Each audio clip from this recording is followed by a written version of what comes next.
7, 6, 5, 4, 3, 2, 1. Good evening. Good evening. We want to welcome you to another episode of Men of Promises, the Man's Conversation. And I want to say good evening to my host, my co-host, Ariel Prater, and Minister Kim Jackson. How you guys doing today? Doing good. I thought I'd give you a little bit of lightning to get your day started. Yeah, Brother Thunder, you gave me a little lightning today. So to our subscribers and people that are watching, we want you to hit that like and subscribe button to stay with us and continue to follow us, and for updates and things of that nature. Let's get started. How was your week? How was your weekend? Man, it's been going. It's been a busy one. It's been a busy week, but everything's good. You know, you that entrepreneur and businessman. Had to do it today. Okay. Okay, family man. Yeah, all that. Got to get to it. Yeah, I'm a little weary tonight.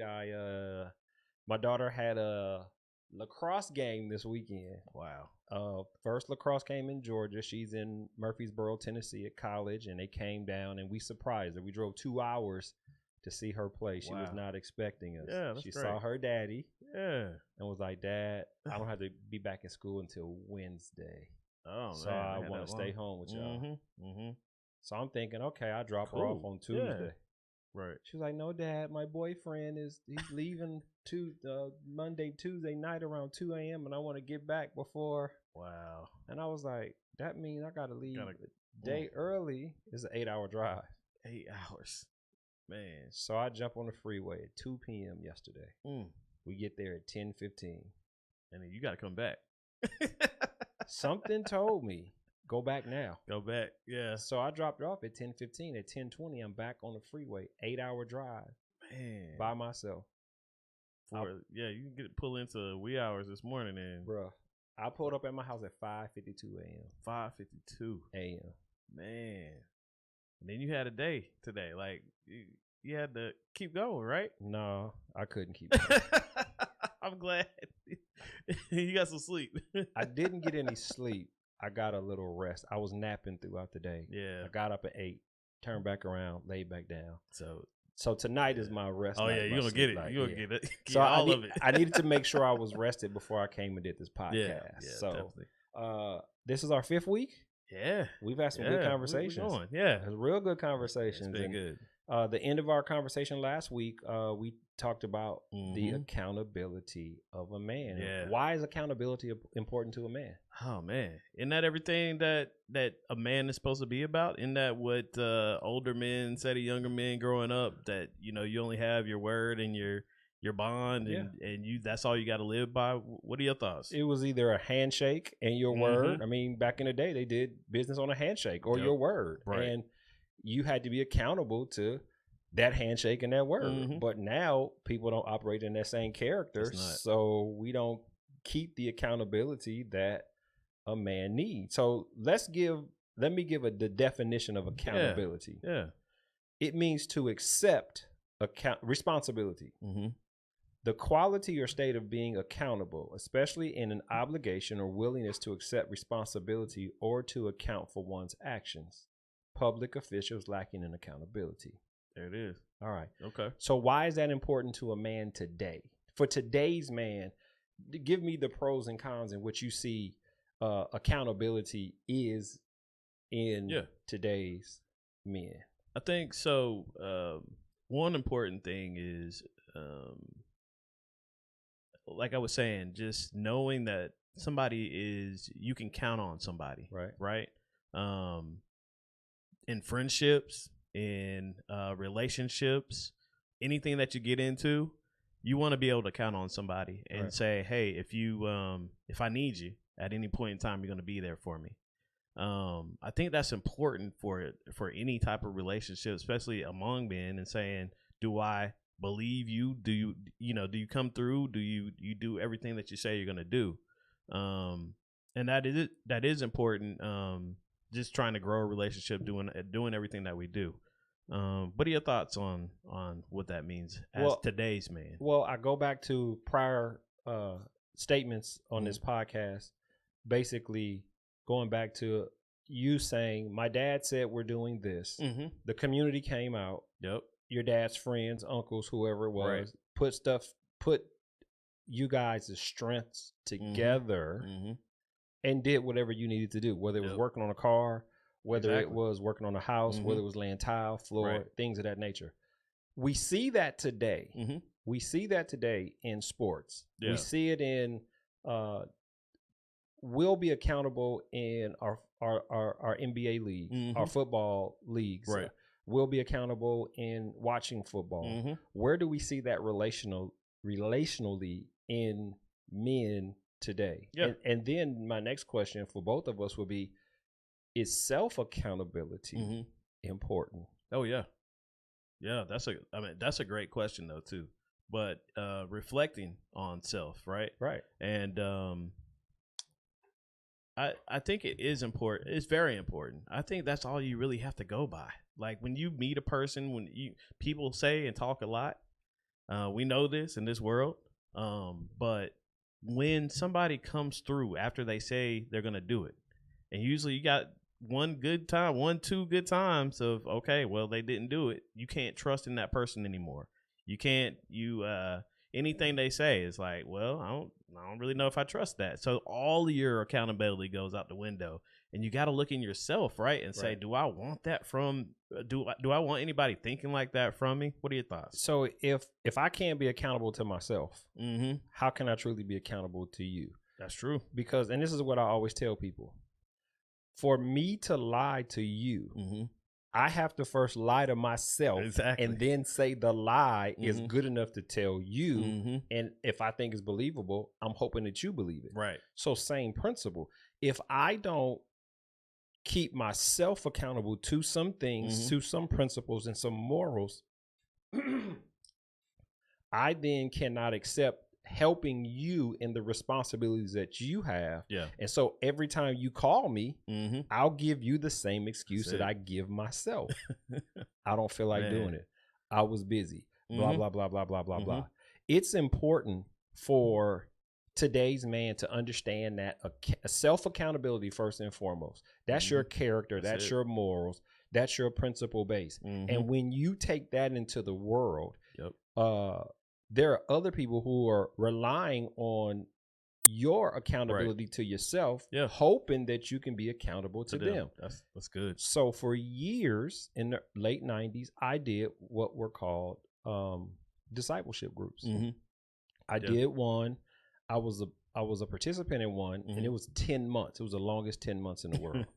Okay. I understood accountability in the fact of we going on Crenshaw, we going to the club, I'm going to be your wingman, we're going to get these girls. Right. But I didn't understand a spiritual accountability, which is what I needed going into the next season that I was going through. That's good. And so it was very vital for me to understand what accountability was. I had a prayer partner that I had to pray with at least one time a week. I had a prayer partner that it really turned into us praying more than one time a week, him speaking into my life, me speaking into his life, and helping each other through our either tough times, our peaceable times, or just times where you just needed a brother to be there. And I'll share with you this. It was one day I was in my little prayer time, and I heard the Holy Spirit say, go pray for your accountability partner.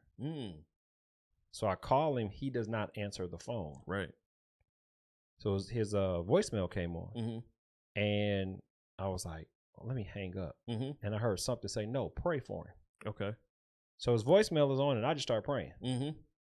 The next day, he calls me back. He says, thank you for the prayer. And I said, well, I was finna hang up. And he said, I'm glad you didn't, because I needed your prayer. Yeah. I needed to hear that prayer.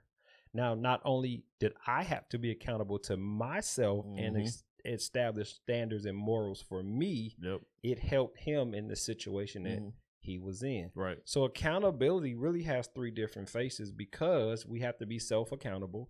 We have to be accountable to other men, and then we have an accountability to God that we need to maintain daily. And let's get to the God accountability later. Let's just talk about basic men accountability, the accountability that men need every day. We not only need it from our brothers and our friends, we also need it from our wives. We need accountability from our children. There's an accountability of going to church, and not just us supporting the church, but knowing that the church, the physical four-wall church and the church as the people there's somebody that's going to be accountable to us in our weak times or short times. And usually when you see a person that's screaming out for attention in a crisis situation, it's because there's a lack of accountability. There's a void in their life, and they're missing something, that one person that they can lean their thoughts on, their failures, and somebody to be there to build them up. Yeah. So what are some areas for you? And we kind of got on this last week about our relationship and some accountability that me and you kind of went through. Do you want to speak on that, or do you want to? Oh man, we don't have to. We can keep moving. Those are some hard moments right there. Those are some hard moments. Well, let me share with you this, and I'll be honest with you. Before I was able to meet my wife, I had a friend who was going through some tough times, and this dude would call me and say, "Hey, can you bring me some lunch?" Yeah. So I was like, "Yeah, what do you want?" "Oh, just bring me Burger King or whatever." But the dude worked 45 minutes away from where I was. Okay. And so every time he called, God would say, "Go take him lunch." Go take him. Yeah. And then after doing this for like months and months and months, God was like, "I needed to see that you could be accountable to a man before I give you a wife, so I know you'll be accountable to her and her needs." Huh. Okay. All right, because understanding. Yeah. Growing up the way I grew up, having as many girlfriends, there was a big selfishness that I operated in, right, that I needed to break out of.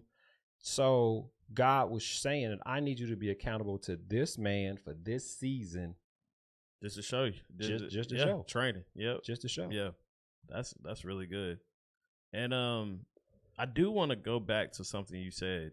And that is holding yourself. If you're going to hold other people accountable, they have to see it in you too. Right. And not in the double standard. Right. Not in the double standard. Not in double standard. Right. But if you're going to hold somebody accountable, they got to know that you're accountable to yourself. Exactly. And that was really important for me when you're holding your wives and your kids accountable. Why would they do it if they know you're not self-accountable? Well, they're not going to do it. Exactly. Right. And you're going to get okay. I tell people, you're only going to get the fruit that you sow. If it's good fruit, you're going to get that back. Yep. If it's bad fruit, you're going to get that back also. So for a man to be not only accountable to himself, his accountability will roll over into his family. Yeah. So when you see a void or a lack of, it's the evidence of a man not being accountable right there. Not being accountable to his responsibilities, but to himself. And we see it every day. Oh yeah. It's in society every day. Oh yeah. You see it in women every day. Yeah. I see the woman that's out there. She looks like $1 million. She got eyelashes. She got weave. She got dress. Her kids look raggedy. Yeah, exactly. You look good, but you can't. That doesn't even make sense, right? Same thing with guys. Yeah. Oh yeah. Same thing. They got a nice car, dressed to a T, living in an apartment, house is a mess. They can't get out. They have responsibilities, but they're not taking care of. They want the flash. Where me, I want the responsibility and let the flash come later. Yeah. I was thinking about something. So, we know that accountability is kind of gone out the window over the last, 20, 30, 40 years. Do you think that is directly leading to where we're at as a society?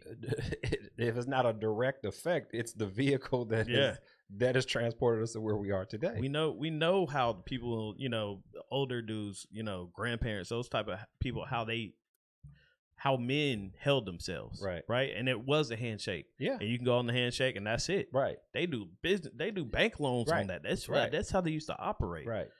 We know now you got to sign, you got to do all that stuff, because like these folks are not accountable, you know what I mean? But that was big time. That's what I was thinking about. It's like, man, is that what it is? It's accountability all through society. That's what it is. It's our culture and not holding people accountable. So when society allows you to undermine your moral fibers, your character, for status and or position, everything else falls. Yeah. All right. So let's go back to the 60s and the 70s. Let's just deal with the African American man. Yeah. he was a family man. Mm-hmm. So what happened in the late 60s and the late 70s? You had this free love thing. Yep. Then they wanted to be pimps. Mm-hmm. So that then separated the man being accountable to his family, which now left the family and the wife abandoned. It sure did. Okay. Yeah. So what happened about 40 years later? Now comes the feminist movement. Right. Yeah. We can do it. We don't need a man. Mm-hmm. And now you have women who are trying to raise men to be men, and you can't. Yeah. You cannot plant a watermelon seed and expect to get a cantaloupe. Yeah. It does not.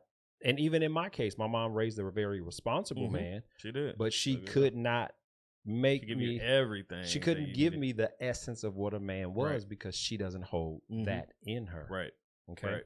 So where does the family go when society allows the family to fail? Welfare. And I'm gonna be honest with you. My mom raised us. We were never on any public assistance. Good. Yeah.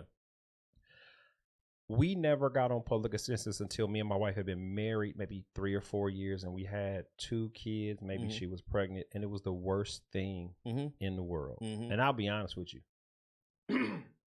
When you get a debit card that has $900 worth of free food on it, you do not buckle down and budget your money. You go to that grocery store and buy whatever you want, when you want, how you want, and you waste a lot of food. You splurge on a lot of food. Right. So after about 6 months, we were ordering lobster, we eating crab, because anything that's on it, you can buy. You can just do it. Okay. And I could tell when God was really starting to change us. And then understand this: God allows you to go places so that you will experience certain things. It got to the point we ran out of money before the month was over. Yeah. So it's like 10 days left in a month, and we don't have no food. Any food? Wow. Because y'all had lobster in the first. And your kids too? 5 lobster dinners? maybe 2, maybe 4. But when you think it's infinite, you hold no accountability to it because you're thinking it's always going to come. Be there. Yep. When the squirrel, what does the squirrel do? The squirrel, they pack the nuts up and they save for another time. And that's the accountability that we have to get back to. Is I might make $100,000 today. That doesn't mean spend $100,000. It means put 50% of that up for a rainy day. And if I can operate off of 50%, what does that now say? When the rainy day comes, then So with men, there are some things that we have to be accountable to, some characteristics of manhood, which is 1, being responsible for ourselves. Right. 2, finding a job or a trade that gives us the financial backing to gain more. 3, being responsible in relationships. Yeah. We go back to the 70s. What are the women doing now? They want to be the pimps now. Yeah. Yep. Especially in Atlanta. Exactly. Well, they've been independent. So not independent. I don't even like that word. They've been having to be accountable like a man for so long, all these years, that's all they've seen too. Right. Right. So I think that's what it is. And you're going to follow the trait in which you see. Yep. But who's responsible in that situation? We know. I think it's men. The men are. Yeah, definitely. The men and are. Not standing up, not being accountable too. So somebody tries to take that place, like you said, but it's not. Society, we know, is just going downhill all the way down. So if you haven't hit the like or subscribe button, hit the like or subscribe button. If you want to phone in for a comment, give us a call at 470-412-0917 or shoot us an email at menofpromise2018@gmail.com. We look forward to comments, topics that you want us to talk about, things of that nature. Hit us up. All right. So as the man goes, the family goes, society goes. Okay. And we have to talk about being accountable to God. Yeah. So let's have this conversation in 2 different ways. Let's start with accountability to God and knowing how he surrounds you with people to help you in your fight. Because accountability is also, I take on the responsibility that another man has, even though it's not my responsibility. Right. So me and you have something in common. We both have wives who have sons from other relationships. Yeah. Yep. It's true. tell me how you're taking the accountability of another man's child was in your relationship and in your marriage, and then I'll tell you mine. Yeah, it's been different. It's been a very different experience, especially trying to give lessons of accountability, right? Because I think that's very important. And he, he got some things, but there's a certain way I feel like you have to live to be successful. It's learning those hard lessons. It's being a lot of things that we've talked about in past podcasts, every single one of those things, and trying to give that to him. Now he's a great kid. Okay. He is a good kid. It's not that he's not running streets. He's not doing anything crazy out here. I just need him to be all that he can be, right, as a man, to get these lessons of accountability, to really work hard and get to where you're trying to go, set goals for yourself. Know how much money you're trying to make and take care of a family one day, do all those types of things, provide for yourself and do those types of things. So those have been some different lessons for him. We'll just say different. I don't know if it's hard, but those are the types of things I'm doing now, and we've still been going through it. It helps having chores and things to do around the house and having that accountability, because I think those little things lead to more lead to other things. And what about yourself? I know you got, probably mounds of information from what you had to do. Well, I got a follow-up question. How long have you been married? A year and a half. Don't get in trouble. You better know that date, brother. A year and a half. How long have you been dating your wife now, and what age was the young man when you came into his life? We started dating 8 years ago. Okay. 9 years ago. So he was either preteen? Yeah, he was definitely preteen. Because he's what, 17? Yeah, he's 17. Okay, now. so he's like 9, 10 years old. Okay. All right. Yep. So for me, my situation was a lot different. When I met my wife, her son was 4. He turned 5 2 months later. And again, our coming together was very fast. 3 months. We went from we was in it, and they were living in Los Angeles. And when I went to the courthouse to marry her, he was our witness. The 4-year-old, 5-year-old. He was 5 years old. He was our witness. And there were some things that I had to establish with him early, because number one, I did not know him. But I wanted to establish the structure of our relationship, which was, I'm not your father. I'll be your daddy. Yep.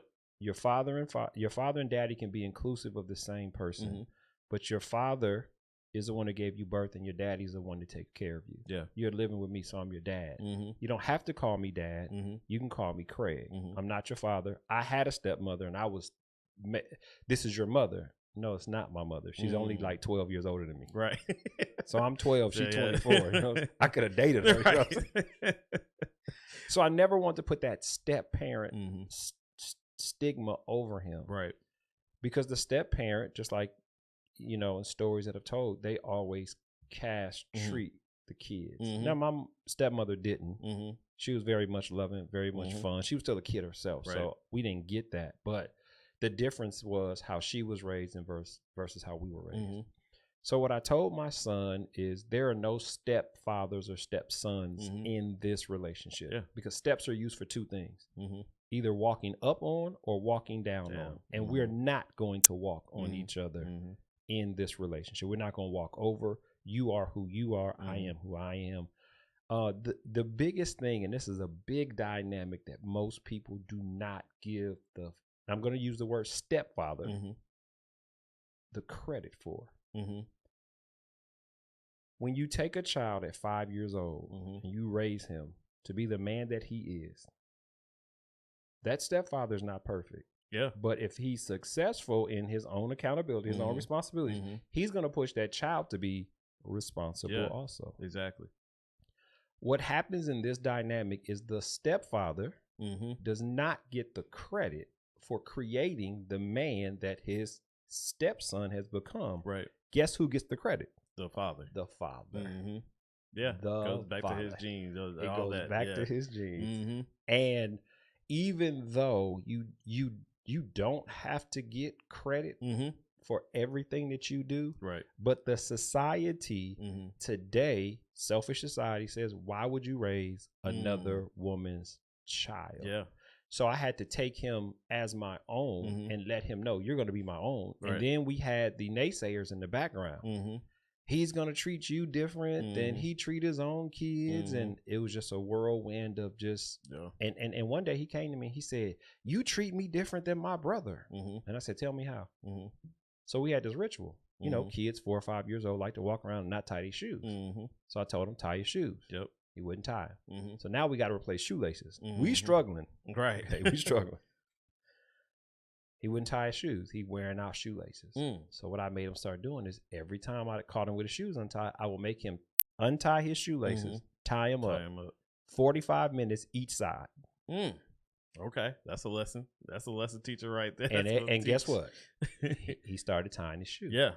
Well, my first son was born 2 years later. He's not tying his shoe for another 4 or 5 years. Yeah. So guess what? I had my son do the exact same thing. So when my oldest son came to me and said, you treat us differently, I said, how? I said, didn't I make you do the shoe tying exercise? Yep. I said, did I not make my own son do the shoe tying exercise? Right. And it hit him like, there is no difference. Right. Yeah. We both doing the exact same thing, and his principle is to keep us tying our shoes. Right. So even though, and I'll be honest with you, this is just my opinion, where my son is today, I don't believe he would have been there if it wasn't for the sacrifice that I made. Because watch this. I gave ownership of my barbershop, which I put $20,000 cash in myself. Man. 4 years of sweat equity. Yeah. 6-figure business. Gave it away. Because my wife said we would have a better life in Atlanta. Wow. Okay. Yeah, that's sacrifice. So I moved here. I had about $20K in my pocket. Yep. No job. 800 credit score. And within being here 2 months with no job, I was able to buy a house. That's great. That's great. So you're supposed to be here. I was supposed to be here. Not only just that house, we bought 3 or 4 houses since then. Right. The place we live now, the place that we choose to dwell now, put him in a atmosphere where his school was a 10. Right. 9 out of 10, 8 out of 10. It was very high.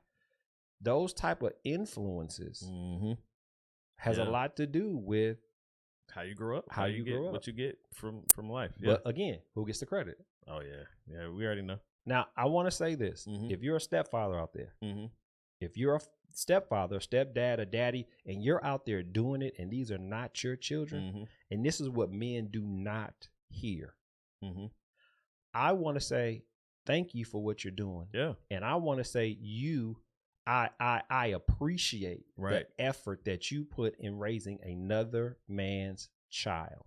And that's all it is. That's what it's all about. Right.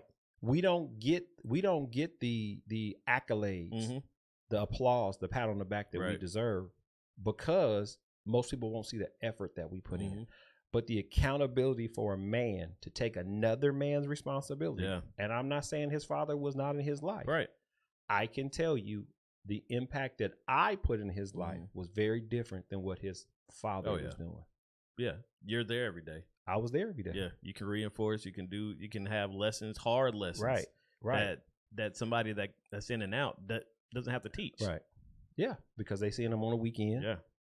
So that's the type of man that when you can be accountable to somebody else's responsibility and take it as an own, is the characteristics that we need to start seeing in men. I'm not saying it's there, but it needs to be more prevalent.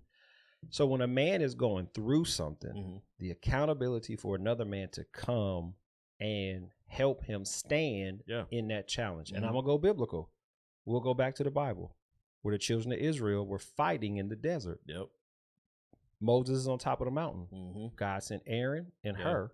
And the Bible says, as long as Moses' hands were up in the air, Aaron and her held his hands up. He had to sit down. He had to lay down. Right. In that battle, as long as he had 2 friends to hold him up in his weakest point, Yep. he was able to keep the nation successful in war. Yeah, exactly. What does that say for God's power and God's dynamic of accountability for men today? That if we can continue to lift each other up, stand up under, the definition of accountability says take someone else's responsibility. Yeah. And take it on yourself. Take it on. Yeah, exactly. But that is biblical, and that shows a true essence of a man, right? If you are actually saying, I'm self-accountable, but then I'll take on something else for you because I see you're weak in that. Yep. And I can't even, even if I can't count on you, whatever. Right. It doesn't matter. That's on me, and that's from God. That's what He's given to me that I need to do. So I'm going to do it. So God gave you something. Mm-hmm. I was trying to be accountable to you and helping you fix up your property, but I found out you wasn't weak in that area, and that's why you didn't call. Yep. Because you had Big Daddy Aaron there. Exactly. I had help. It's important, especially in my spiritual walk of growing and understanding God, that I did surround myself with godly men. I was able to talk to godly men, and then we talked about being vulnerable, who to talk to and how to talk to them, and things that you should say. There were some men that didn't know I was watching them to see how they handle certain situations. Right. There are men that are watching me, and I have to be very careful of my example. Yeah, and definitely. I haven't always handled it in the correct way. But I'll share with you this, and I don't know if I shared with you the time the lady slapped the phone out my hand. Yeah, did I share that with you? Yeah. Well, it was with me personally. You haven't told everybody. Yeah. So your accountability to yourself has a lot to do with what you will do in a situation where either nobody's watching, which is character, but when there are people watching and you don't know who's looking up to you. Right. So I am called to come to my son's school and help direct traffic at his middle school. Yep. Are you getting paid for that? No. No. So we had to be there at 7:50 in the morning. 7:50. Not only traffic, but crowd control, kids walking, being dropped off, things of that nature. And behind my son's middle school, there's the high school. So what the parents would do is the high school traffic would be backed up. So they would come through the middle school and drop their kids off to go to the high school, which would make our traffic even worse. So both principals said no high school traffic through the middle school. Right.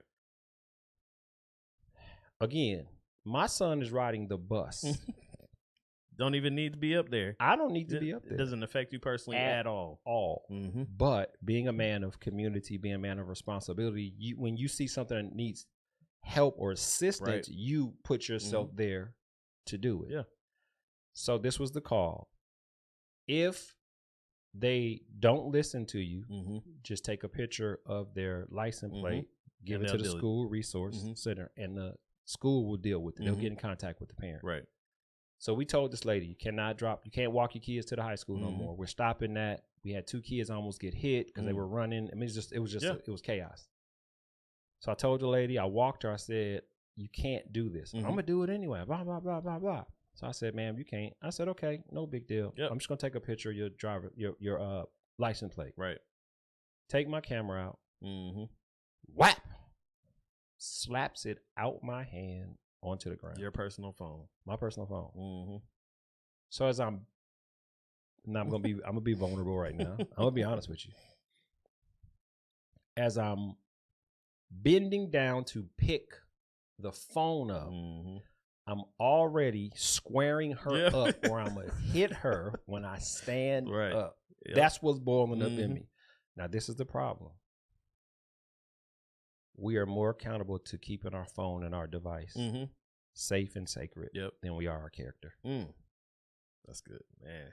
That's crazy, but it's true. That phone, it's a god. So I'm willing to fight a girl. Yeah, over a device. Yeah, over that device. So as I'm standing up, I hear this small, quiet voice say, there are people watching you. I stood up, dusted my phone off, put it in my pocket, went back to doing what I was doing. Went and turned her license plate in and kept on moving. Yeah. My sons were there. Right. Everybody, right? You don't even know who is watching. Hold on. Let's go back a generation. Mm-hmm. My father was physically abusive to my mother. That opens the door for me to now be abusive to a woman, which I said I would not do. Right. So let's say 4 days later, the school gets in contact with the lady. They make her come and meet with me and tell her if his phone is broken. Oh, wow. You're going to have to pay for his phone, and we're going to file battery charges against you because you shouldn't hit him. Right. Lady comes in, meet with her. Little urban, fabulous. Okay. After getting to talk to her, I understand their frustration because urban people deal with their frustrations a certain way. Exactly. They deal with their outbursts in a certain way. But listen to what the principal said. This is the principal of 3,000 students. He said, "You are a great man of character because I don't think I would have had the restraint that you had." Wow. Yeah. So you taught lessons right there. You taught more lessons in not retaliating than doing anything to her. Right. Because you said you just stopped. You didn't even, it just went on about your business. Yeah. Because my responsibility was greater than retaliation. Yeah, exactly. So I had to be accountable to myself and my character first and foremost. Yep. Because you could have responded so many different ways. You could have responded verbally. You didn't even do that. I didn't do that. But what if I would have hit her and she would have got hurt? Of course. That would have fell back. What if a lot of stuff things could happen? Exactly. So you didn't even the situation didn't even escalate after that. That's what I'm saying. Like de-escalation. You walked away, and then everything that came at her was tenfold because of what she did. Right. And that's all it was. Right. What you Not did. what I did. Right. Exactly. Because my failure in being accountable to her and the school and my position would have been greater than what she did because I'm a man. Right. Yeah. That's even biblical. Right. We go to the story of Adam and Eve. When Eve touched the fruit, she was deceived. It wasn't sin until Adam did what God said. Where did the accountability get put on? Came from got put on him. Yeah, it sure did. So yeah, I'm glad you responded in that way. I'm glad, and that's a great story of accountability and what it leads to.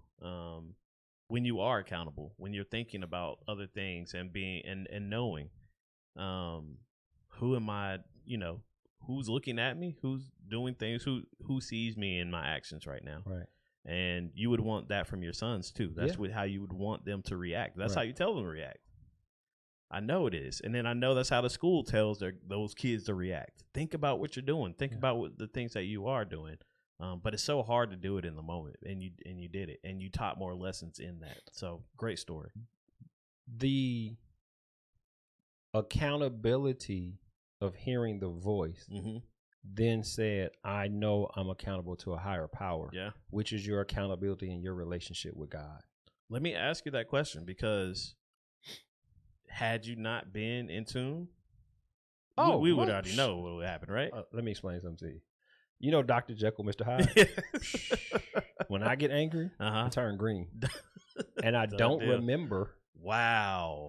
Yeah. It's lights on. Yeah. I have been in so many situations where, and I'll give you an example. I used to play basketball on Redondo Beach. We used to play in Manhattan Beach. We would play all over. And sometimes you would get those big buff football player guys that are very physical, more physical than your basketball players. Right. And it was just one day, this dude had to be 6'3", 6'4", good 250, 260. And he is, when I say fouling. Yeah, dude. Yeah. So I kept saying, man, calm down, on the football field. Yeah. Bruh, he came down and somehow lifted me up and threw me halfway down the court. Dang. Bro, I walked up to him. I said, bro, I told you to calm down. What? Yep. Knocked out. So all my white friends were like, Craig, why'd you have to hit him? Right. Then I snapped out of it and was like, dang, I didn't have to hit him. Yeah. What if somebody called the police? That's it. What if a bunch of stuff? What if he got hurt? Yeah. What if he got hurt? What if he went to go get the gun because you just damaged his pride real hard right there? And so I didn't show up there for about 6 or 7 months until it calmed down. But it's those type of situations where I had to learn not to make the same mistake over and over and over again and become accountable to some morals, characteristics, and moral fiber that I would be like, you know what? And this is the thing, even with the phone getting knocked out of my hand, it wasn't that I wanted to hit her because she was a woman. Right. I wanted to retaliate for what she did to me. Yeah. Whatever way. Right. Whatever way that would come. Like I said, it could have happened even verbally. Right. Right. It could have been a verbal action. And what would have came out? Cussing in front of all. Exactly. Same thing. And it wouldn't have solved not a single thing. It would have just hyped her up more. You never know what she would have done. I'm going to get my baby daddy. I'm going to get my boy. I know where you at. Yeah. So there are times where we have to be accountable to that higher power. And the Holy Spirit speaking to me at that moment was the higher power that I needed to not just help me become a better man, but better to that small, still voice, which was God speaking to me at that time. Yeah. And so, same thing we talked about Adam. God gave Adam the principles and the accountability of naming the animals, being being responsible for the garden, being responsible for the Garden of Eden, being responsible for the woman that he gave him. Right. The problem is you can't make somebody be accountable to you. Adam was responsible or accountable to God. Yes. Eve was supposed to be accountable to Adam and God at the same time. Right. But she sacrificed her accountability to her husband and became accountable to a snake. Yep. Yeah. That happened. But God never questioned the woman. God questioned. You're accountable to me first. First and foremost. Yep. You're accountable to me. Because the man is the structure. Yeah. And if you put it in, I mean, you're a carpenter. I'm a builder. The men are the structure. Yeah. They're the walls. Right. They're the doors. They're the sheetrock. They're the screws. They're the foundation. They're the roof. They're the protector. Right. The woman is the paint. The woman is the flooring. The woman is the beauty of the house. Yeah. And it goes hand in hand. But the woman has to understand that her place in the house has to come after everything is erected and foundational. Right. Yeah, the foundation's solid. The foundation has to be solid before they can put any beauty in it. Right, right. So when it comes to the relationship of a man and a woman, women have to understand and begin to know what position she is in. Now, I am not saying that a woman cannot be the protector. My mom was my protector. Yep, it can happen. Right. She was the beauty and the protector at the same time. Because she was forced to be. She was forced to be. Even though you may have to stand in that position, it's not your true position. Right. It's true. And women, if you have to stand in that position, just know that God has a man that is supposed to be there. And if one forfeits his position, as long as you stay godly, God will bring another person in. Yep. But those wires and directives have been crossed in 2024 too many times. Yeah. Where it's just a bunch of confusion. Right. Bunch of confusion. Bunch of confusion. Yeah. That's man, I keep going back to your story because it just shows the accountability, how many people were watching. But one thing that really comes out of that story is you got to be in tune, man. You got to be accountable, like you said, to yourself. But when you're accountable to yourself and you have God in the middle of it, how many things can you do would turn out different because you have him guiding you right there? And that's got to be important. We got to get that back to men just to show them you got to have something to stand on. It's very important that you have a godly influence or godly perspective. And again, I have a gift of hearing from the Holy Spirit, like audibly, where most people it's not the same. Right. It is your responsibility to hone in to that gift that God has given you and perfected. Right. And great example. I was a kid. My dad used to take us to the Chicago Fest. Okay.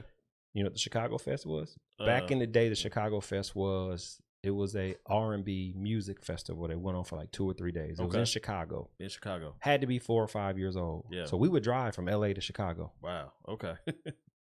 Chicago Fest was fun. That's what it sounded like. My dad says, do not walk away from me. Mm-hmm. I'm a kid.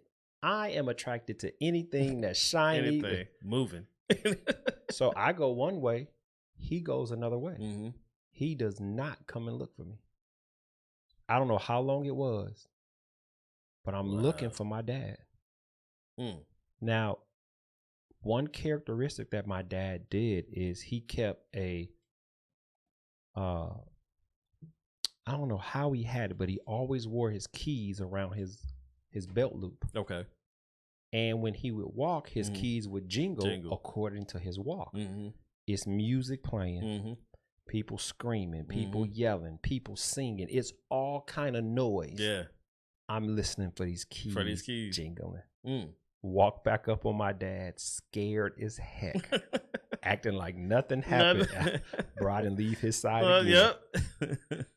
We have to hone into who we understand God is, and having an accountability partner and or a friend to help you in a time of need can help you hone into your relationship with God.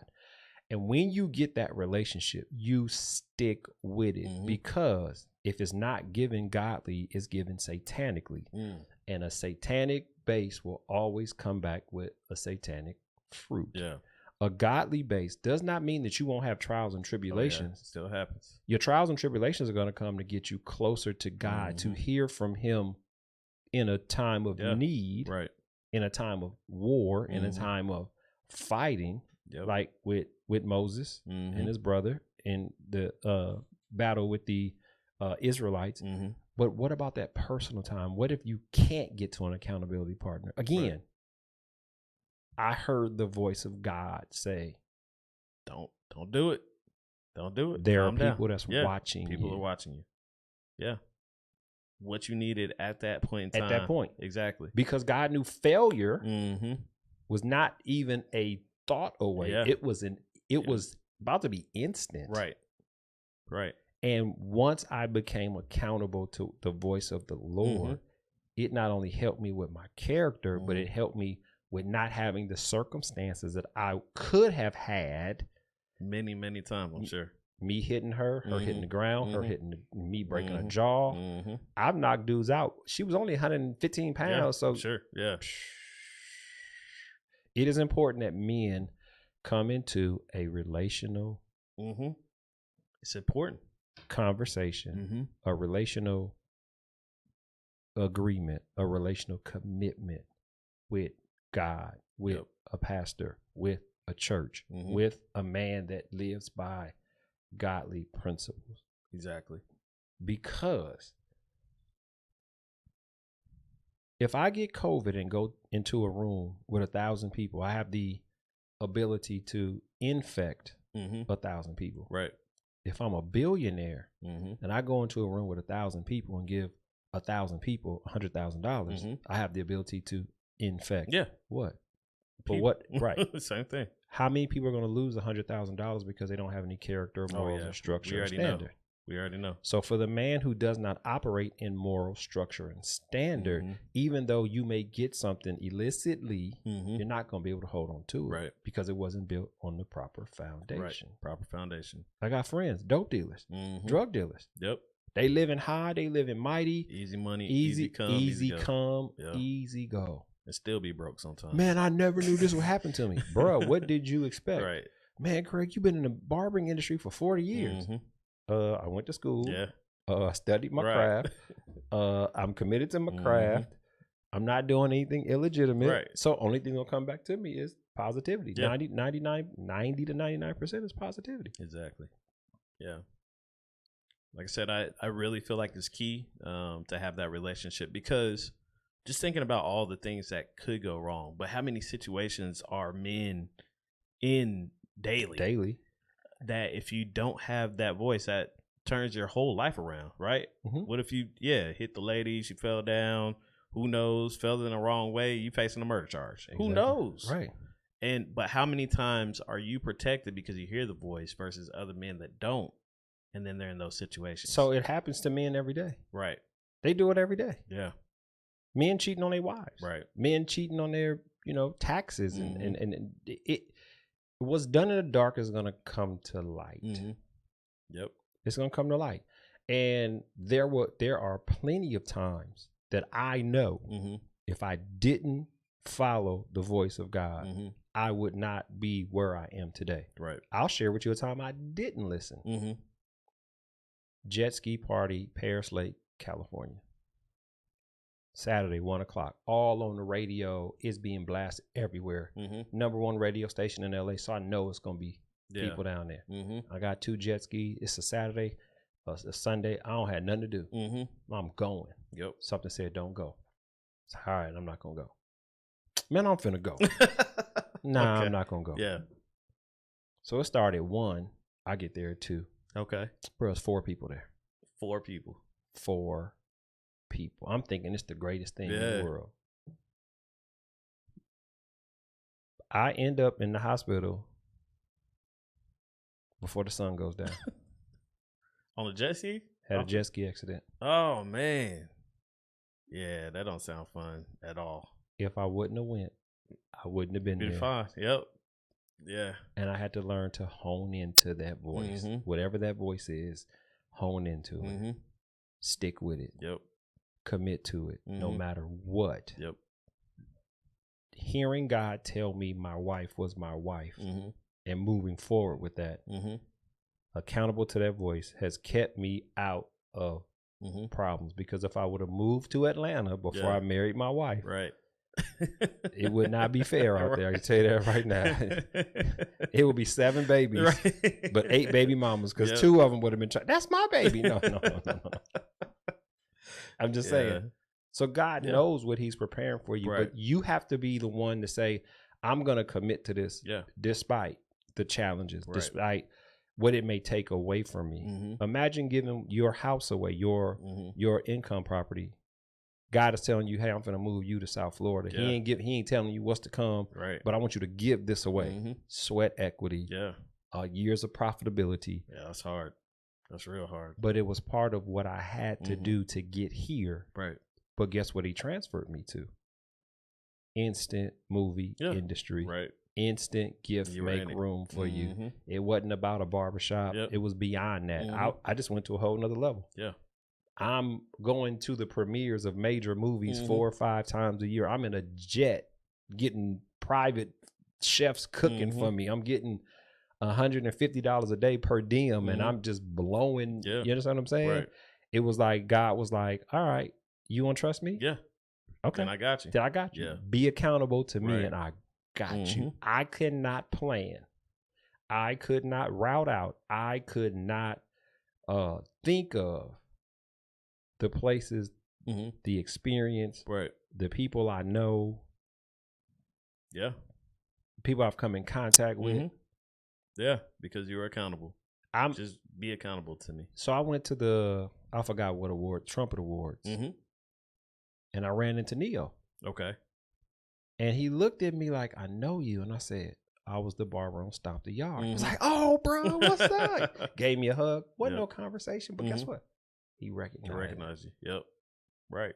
You've been in them places. Neo was hot. 2005, 6, 7, 8, 9, 10, 11, 12. Yeah.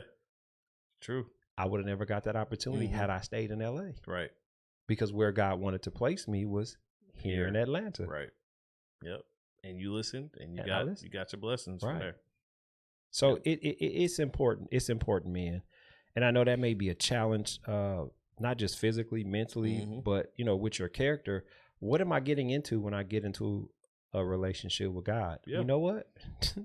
That's our topic for next week. Yeah, there it is. What am I getting What am I getting myself into?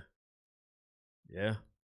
It's that's a great conversation. Can't wait. And there's a lot. We've had a good conversation today. Oh man, accountability is. It seems like the foundation of everything. It is. self-accountability is the foundation. Self-accountability. Well, accountability to God. Yeah. Amen. Mm-hmm. Then self-accountability, Right. because you can't pass on to the next generation what's not instilled in you. If you got no accountability in yourself, you can't teach it to you anybody. can't teach it nobody. Nobody's looking from you. It's just you can't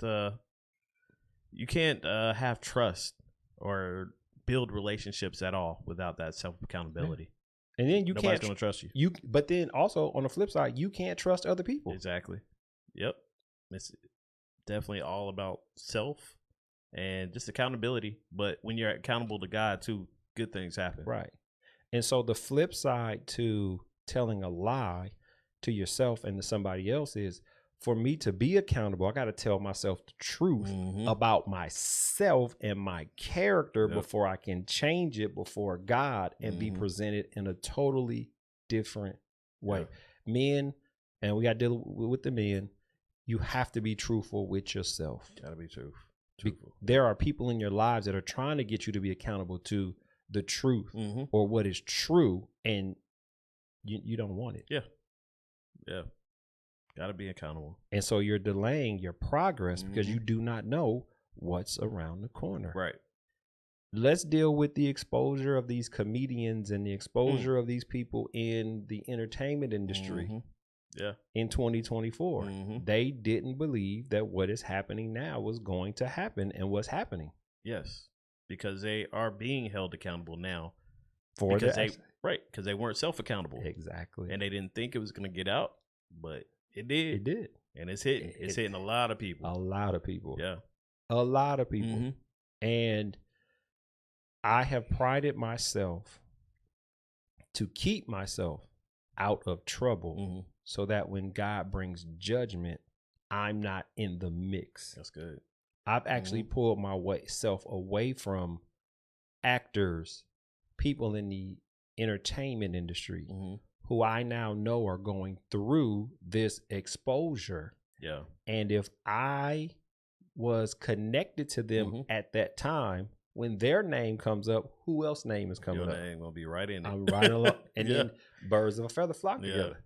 So they going to now start saying, is Craig like that? Yeah. I think I told you before, my buddy who was cheating on his wife. We ride motorcycles together. The girl knocks on his door. So his wife is looking at me like, oh, so you cheating you in with there? him? Yeah, you in it too. Right. Yeah. So she calling my wife like, blah, blah, blah, blah, blah. And then I'm like, hey, I don't know nothing about him cheating. Yeah. Keep me out of it. Keep me out of it. But I had to disassociate myself with him because now his character is affecting my character. Exactly. Yep.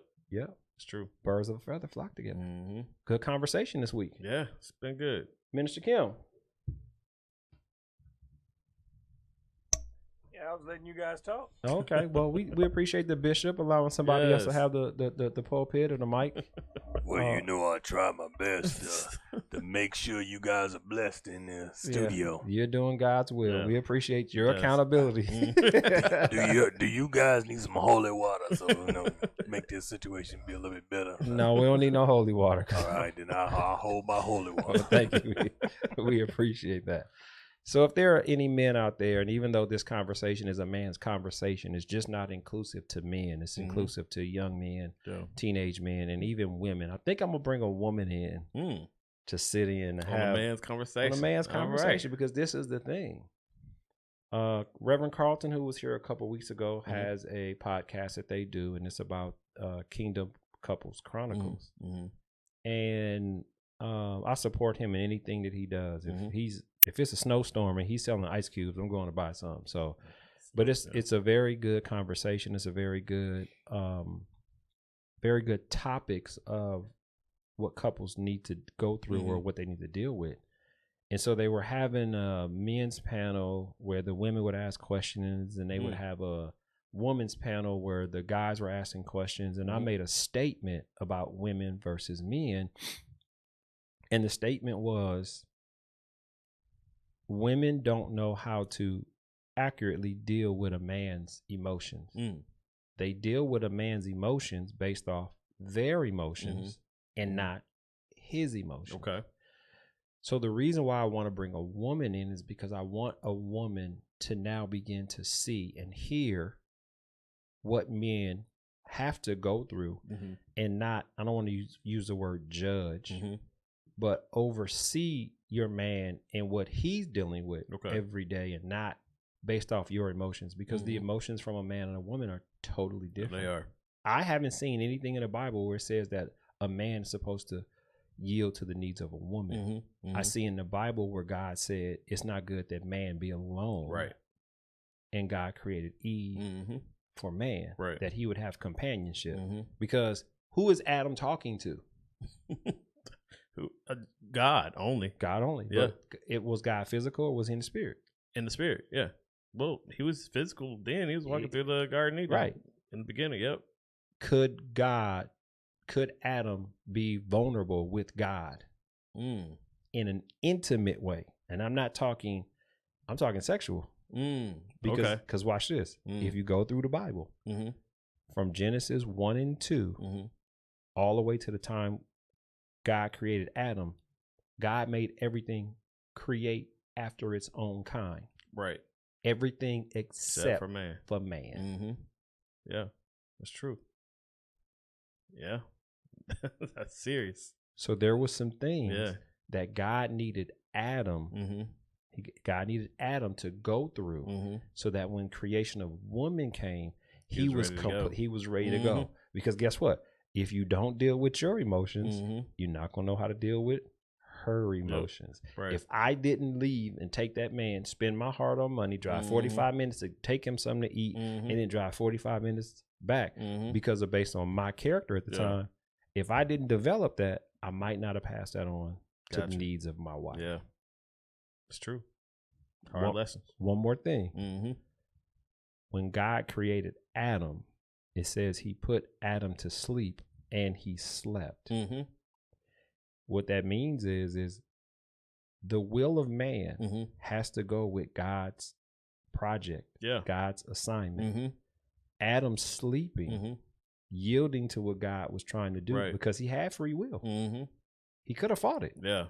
How many men are out there fighting the call of God for them to lay down and rest what they're doing to bring the greatest blessing Adam ever could have gotten in his life? It's true. Next to walking with God. Yeah. The power to companionship and the power to procreate like God had created. Exactly. Yep.